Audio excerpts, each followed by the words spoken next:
đãអាចលះបង់នៅសេចក្តីសុខតខ្លួនរបស់យើងបាន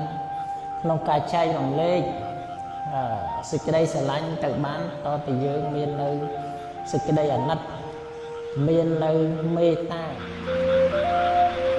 តែឥឡូវនេះស្រុកយើងកំពុងតែជួបនៅសង្គ្រាមឈ្លានពានពីថៃក្នុងគ្រាដ៏លំបាកនេះអង្គស្មារតីសូមបណ្ដាញាតិញោមតាមរយៈមូលនិធិកុដិលេខ35វត្តស្រាវ័ននៃជួរដើម្បីបាននាំស្បៀងប្រមូលជាស្បៀងនាំយកទៅជូនជនភៀសសិតជាពិសេសវីរៈកងទ័ពហើយក្នុងនោះអង្គស្មារតីតែងតែលើកអំពីនេះទាក់ទងជាមួយនឹងកុមារទារកចាស់ជរាមានភាពរងាទាក់ទងផ្លូវកាយនិងផ្លូវចិត្ត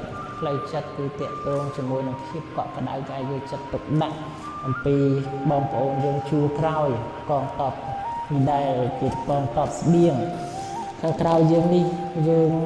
ដែលអាចធ្វើទៅបានគឺទាក់ទងកម្លាំងសាមគ្គីហើយដែលអាចចូលទៅជួយបាននោះ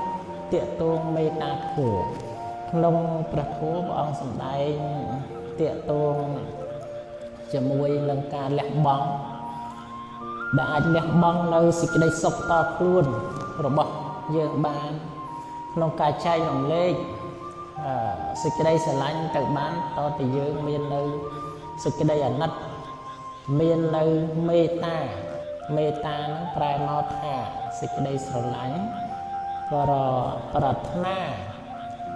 ឲ្យអ្នកដតីនឹងឯងបាននៅសេចក្តីសុខ